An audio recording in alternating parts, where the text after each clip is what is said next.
নমস্কার, এসআর ওয়ার্ল্ডে আপনাদের সবাইকে স্বাগত। দেখুন, আজকে আমি গাজরের হালুয়া তৈরি করে দেখাবো সবাইকে। প্রথমে গাজরটাকে ধুয়ে নিয়েছিলাম এবং ভালো করে খোসাটাকে ছাড়িয়ে নিলাম। ছাড়ানোর পর এটাকে ভালো করে গ্রেট করে নিতে হবে। আমি কিন্তু ছোট গ্রেটারে গ্রেট করিনি, এটা বড় যে গ্রেট করার আছে সেটা দিয়ে গ্রেট করেছি। তারপরে গ্যাসটাকে অন করে নিলাম, একটা প্যান নিয়ে নিলাম। দেখুন, এতে 4 টেবিল স্পুন ঘি অ্যাড করতে হবে। 4 টেবিল স্পুন ঘি অ্যাড করে নিলাম। এরপর গ্যাসটাকে একটু হাই ফ্লেমে দিয়ে ভালোভাবে ঘিটাকে গরম করে নেব।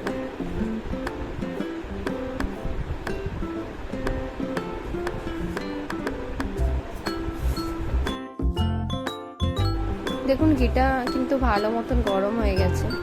গ্রেট করে রাখা যে গাজরগুলো রেখে দিয়েছিলাম, সেই গাজরগুলো এবার দিয়ে দিলাম ঘিয়ের সাথে। এটাকে কিন্তু ভালোভাবে ভেজে নিতে হবে। ভালোভাবে ভেজে নেবার পর দেখুন, পুরো শুকনো শুকনো করে আমি কিন্তু ভেজে নিয়েছি। ভেজে নেবার পর আমি একটু ভালো করে নেড়ে নিচ্ছি। এরপর মিডিয়াম গ্লাস যে আছে, মিডিয়াম গ্লাসে আমি 2 গ্লাস দুধ অ্যাড করেছি। দুধ অ্যাড করার পর কিন্তু ভালোভাবে মিক্স করে নিতে হবে, নেড়ে দিতে হবে, কারণ যাতে নিচে না বসে যায় জিনিসটা, এর জন্য ভালো করে মিক্স করে নিতে হবে। দেখুন, আবারও 1 গ্লাস দুধ অ্যাড করে নিলাম এবং সেটাকে ভালোভাবে মিক্স করে নিচ্ছি। মাঝে মধ্যে এরম মিক্স করতে হবে, না হলে নিচে জিনিসটা বসে যেতে পারে। দেখুন, দুধটা কিন্তু ফুটে গেছে। এবার আমি উপরে একটা ঢাকা দিয়ে দেব। যতক্ষণ না নরম হচ্ছে ততক্ষণ। দেখুন, দুধটা কিন্তু শুকিয়ে গেছে এবং গাজরগুলোও নরম নরম হয়ে গেছে। এবার কিন্তু আমি চিনি মিক্স করব। ভালোভাবে নেড়ে নিলাম।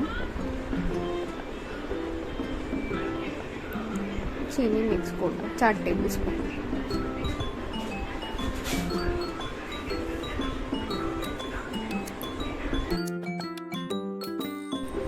চিনিটা কিন্তু আমি সবার লাস্টে অ্যাড করব।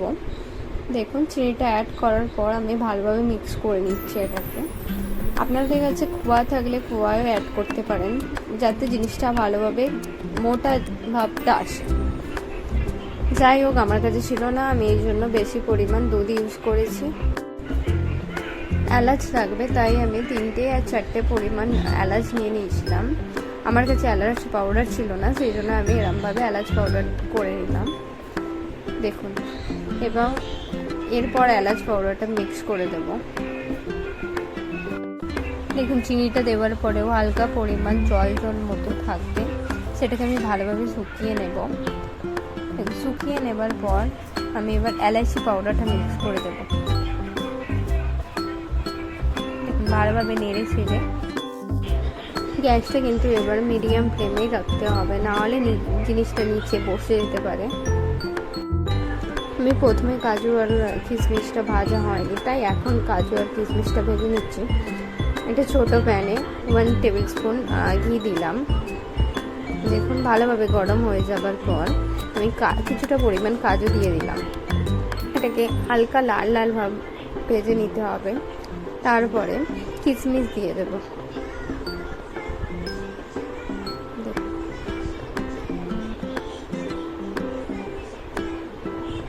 দেখুন, এখানে আমি কিছু পরিমাণ কিশমিশ দিলাম, কারণ কিশমিশটা আমার ভালোভাবে পছন্দ নয়। যাই হোক, মিক্স করে নেবার পর ওই যে গাজর হালুয়াটা ছিল তার সাথে মিক্স করে নেব ভালোভাবে।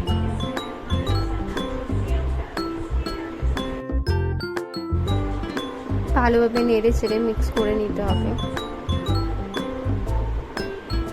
দেখুন, কালারটাও কিন্তু অনেকটা চেঞ্জ হয়ে যাবে। প্রথমে একরকম কালার ছিল, চিনিটা দেবার পর কালারটা পুরোটাই চেঞ্জ হয়ে গেছে। দেখুন, এরপর আমি সার্ভিং বলে সার্ভ করে নেব।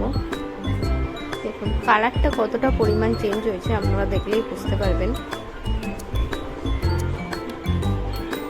রেডি আমার গাজর হালুয়া। দেখুন কতটা টেস্টি মনে হচ্ছে, এবং প্রথমেই আমার ছেলেকে টেস্ট করানো হলো। দেখুন।